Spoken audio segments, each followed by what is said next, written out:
আমার বয়স 7 বছর। আমি 2য় শ্রেণীতে পড়ি। প্রতিদিন সকালে মা আমাকে ঘুম থেকে ডেকে তোলে, ব্রাশ করিয়ে দেয়, পড়তে বসে। মা নাস্তা বানিয়ে দিয়ে আমি ডাকি স্কুলে যাই। স্কুলে বন্ধুদের সাথে অনেক মজা করি, খেলাধুলা করি। বিকেলে বাবার সঙ্গে মাঠে খেলতে যাই। সন্ধ্যায় মা পড়া নেই, রাতে মা খাবার খাইয়ে দেয়, তারপরে আমি ঘুমিয়ে পড়ি।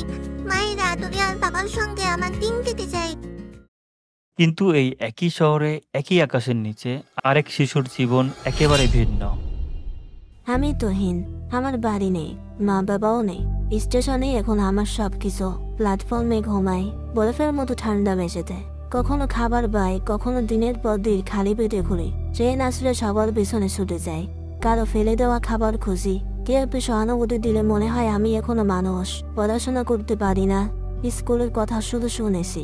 আমার খাতা কলম নেই, স্বপ্নও ঠিক মতো নেই। রোদ, বৃষ্টি, শীত সবকিছু পেরিয়ে বাঁচার লড়াই করি। জানি না আগামীকাল কেমন হবে, তবু প্রতিদিন নতুন করে বাঁচতে চাই।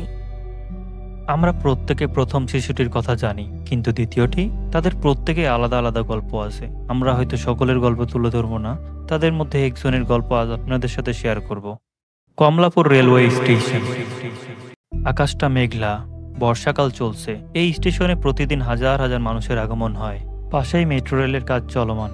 উন্নয়নের দিকে আরেক ধাপ এগিয়ে যাচ্ছে বাংলাদেশ। অনলাইন টিকিট হওয়ায় স্টেশনের টিকিট কাউন্টারগুলোও অনেক ফাঁকা। ব্যস্ত নগরীর স্টেশনটি যেন কখনো ঘুমায় না। রাত যায়, দিন আসে, স্টেশনটি প্রতি মুহূর্তে মানুষের পদচারণার সাক্ষী হয়। এদিকে তুহিন স্টেশনে আসা সকল ট্রেনের পিছনে ছুটে চলে এক বোতল পানি বিক্রির আশায়, যাতে সে একবেলা খাবার খেতে পারে। চলুন কিভাবে তুহিন তৈরি হয় তার নিজের মুখ থেকেই শুনে আসি। তোমার বাড়ি কোথায়? নারায়ণগঞ্জ গ্রাম। মুখ খোলো। কিছু হবে না, তুমি সোজা করে থাকাও। তোমার বাড়ি কোথায়? নারায়ণগঞ্জ গ্রাম। তুমি এখানে কোথায় থাকো? স্টেশনে থাকি, 14 নম্বর প্ল্যাটফর্মে। এখানে তুমি কিভাবে আসছো? ট্রেনে আসছি। এখানে কেন আসছো? কামরানের লাইগা। কিসের জন্য? কামরানের লাইগা। বাড়ি থেকে তারা দিছে, কাম করতে পারি না, আর কাম করতে চাই না, পারি না বিলা। এর লেগা মায়ের লোকের কথা হইন না, তারাই দিছে। লোকের কথা হইন না, কয় কি যে তুই চল্লা গেলে আর আইবি না, তোর আমি খুঁজুম না, এই কয় মা। কোন গ্রামের বাড়ি কোথায়? গ্রামের বাড়ি নারায়ণগঞ্জ গ্রাম। তোমার আব্বু আম্মু আছে? আব্বা নাই, মা একটা বিয়া করছিল, আল্লাহ বেটাই। সৎ মা না সৎ বাবা? সৎ বাবাই না? হ্যাঁ। টর্চার করতো নাকি? কামড়তে পারতাম না বলে দুনিয়ার ভাষা হইতো, তার সাথে তার কাটতাম। ওই বাপে লাগে ভাষা খারাপ করতো, দুনিয়ার ভাষা দিত, আমি কইতে পারুম না। কইলে তো আপনারা কইবেন মুই খারাপ, এর লেগা মুই ভাষাগুলো মুই আনতাছি। এখানে কতদিন হলো আসছো? এখানে 5 দিন হলো আসছি। 5 দিন? হ্যাঁ। 5 দিন আগেও তুমি তোমার মায়ের কাছে ছিলা? হ্যাঁ।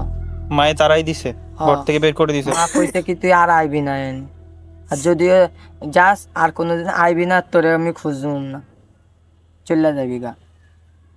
আমার বাড়িওয়ালা আছে, আমি মার সাথে কইতাছি মোর মহাজনের অনেক কামড়ি, মহাজন টেয়া দিবে, মহাজনের কথা শুনবো দোকানে, বাড়ি বাপের কথা শুনবো, দোকানেও বাড়ি বাপের কথা শুনতে হইব চাকরের মতন, বাড়িও বাপের কথা শুনতে হইব চাকরের মতন। এর লাইগা মুই মারে কইতাছি বিল্লা, পাশের আনতে বাড়িওয়ালা কইতাছে, বাড়িওয়ালার ভাই কইতাছে কি যে কিল্লে গাই কইতাছস, তোরে কি হয়েছে, হেরে রাখছো কেন, হেরে খাইতে দাও কেন, হেরে তারাই দাও না, বাড়িতে চললা জায়গা। মুই মা কইতাছে কি, মুই কইতাছে মুই কইতাছি বুঝলা, মুই মা কইতাছে বুঝলা যে তোর লাগা মুই বেশি কথা কয়, তোর লাগা কেউ মুরে বেশি কথা কয় সইরা যাইতে পারত না, তোর লাগাই শুনতে হয়েছে। এখানে তুমি কোথায় খাওয়া দাওয়া করো? এখানে খান কোন জায়গা দেয় মুই জানি না, রাত্রে গেছিলাম একবার খাইতে, তা মুই মা কইতাছিল কি যে তোর লাইগা আমারে বেশি কথা শুনছে, নয়তো কোনোদিন আমার 2 ফুলা ফানের লাইগা মুই এরকম বেশি কথা কইনি, আর কেউ বেশি কথা কই হইয়া যেতে পারেনি। মুই মা হ্যাঁ কইতাছিল বলে ওই বাড়িওয়ালা মুই মারে বিয়াদ্দপ কইছিল যে বিয়াদ্দপের মহিলা কি কইতাছে এর লাগা। আর বাড়িওয়ালা মা কই পাই বাদায় কথা কইতাছে কে রে রাখছো কেন, খাইতে দাও কেন, থাকতে দাও কেন, খেদাই দাও এই কইতাছিল। হ্যাঁ হইনা মুই মা মুড়ে দুইটা লাঠি দিয়ে বাড়ি দিছিল কে নয়।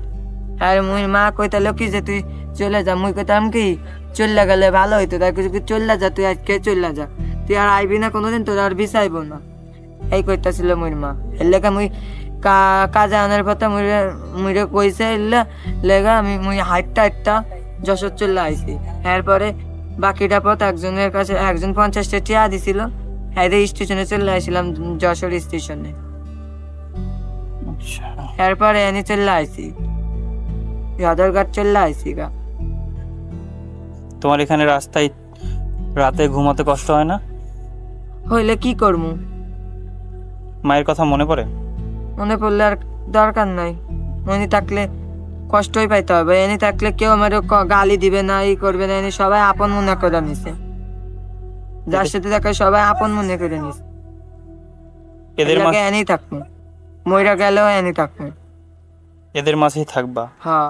আর বাসায় ফিরে যাবা না? যাইবার না, অনেক মারে? কোনোদিন যাইব না। এটা আল্লাহর এইটা হইয়া কইতাছি, আমি কোনোদিন যাইব না, এটা হইয়া কইতাছি, কোনোদিন যাইব না। এটা কই পেলা? লিখছিলাম হাতে, একজন লিখা দিছিল। কেল্লা বাবার মাজারে গেছিলাম কালকেরা, হ্যাঁ তো এটা রং কইরা দিছে, তারপরে হুই দিয়া হাতের মধ্যে হান্দা ই করছিল। এটা আর উঠে না? না আর উঠবো না, এটা উঠবে না, উঠানোর দরকার নাই। এই ছেলে 5 দিন হলো বাসা থেকে বের হয়ে চলে এসেছে, তাকে বোঝানোর সময় পাইনি। ক্যামেরা দেখে অনেক মানুষ ভিড় করেছিল। রাতে শুয়ে ভাবছিলাম ছেলেটার হয়তো কষ্ট হচ্ছিল, কিন্তু মা বাবাকে ছেড়ে আসা ঠিক হয়নি। এটা হয়তো সে বুঝতে পারছে না পরবর্তীতে তার জন্য কি অপেক্ষা করছে। হয়তো সে নেশাগ্রস্ত হয়ে যাবে, রাস্তার টোকাই হয়ে যাবে। আসলে আমার উচিত হয়নি তাকে একা ছেড়ে দেওয়া। পরের বার দেখা হলে অবশ্যই তার বাসা পৌঁছানোর জন্য যা করা লাগবে সেটা করবো ইনশাআল্লাহ। আল্লাহ যদি চাই ছেলেটাকে কোনো আবাসিক এতিমদের জন্য ভালো এরকম মাদ্রাসায় ভর্তি করার চেষ্টা করব। আমি যখন ভিডিওটা এডিট করছি ইতিমধ্যে 1 সপ্তাহ পার হয়ে গেছে। এর মধ্যে আমি কয়েকবার স্টেশনে গেছিলাম, কিন্তু বাচ্চাটাকে খুঁজে পাইনি। দোয়া করবেন তাকে যেন খুঁজে পাই এবং তাকে তার বাসায় ফিরিয়ে দিয়ে আসতে পারি। এরকম তুহিন দেশের প্রতিটি স্টেশনে অগণিত। আমার আপনাদের কাছে অনুরোধ, তাদের সাহায্য করতে না পারলেও গায়ে হাত তুলবেন না। তারা তো এতিম, মাথায় হাত বুলিয়ে কিছু খেতে দিতে পারেন। সকালবেলা স্টেশনের ফ্লোরে সারি সারি ঘুমিয়ে থাকা মানুষদের পাশ কাটিয়ে হেঁটে যেতেও খারাপ লাগে। পরিবর্তনের হাওয়া বইছে। আধুনিক যোগাযোগ ব্যবস্থার সাথে সাথে কি পরিবর্তন হবে এই মানুষগুলোর ভাগ্য। তুহিনের মতো হাজারো শিশু আজ রাস্তায়, স্টেশনে, ফুটপাতে বেঁচে থাকার লড়াই করছে। তাদের স্বপ্ন আছে, তাদের ভবিষ্যৎ আছে, শুধু প্রয়োজন একটু ভালোবাসা, একটু যত্ন, একটু সুযোগ। দেশের উন্নয়নের পাশাপাশি এই শিশুদের জীবনেও কি আলো এসে পৌঁছাবে? তুহিনের মতো প্রতিটি শিশু কি একদিন স্কুলের ব্যাগ কাঁধে নিয়ে স্বপ্ন দেখতে পারবে? সেই দিনের অপেক্ষায় আছি। সেই দিনের জন্য কাজ করে যেতে হবে, কারণ প্রতিটি তুহিনের মধ্যে লুকিয়ে আছে অসীম সম্ভাবনা, আপার স্বপ্ন। একটি শিশু হাসি ফেরাতে পারলে, একটি জীবন বদলে দিতে পারলে, সেটাই হবে আমাদের সবচেয়ে বড় প্রাপ্তি।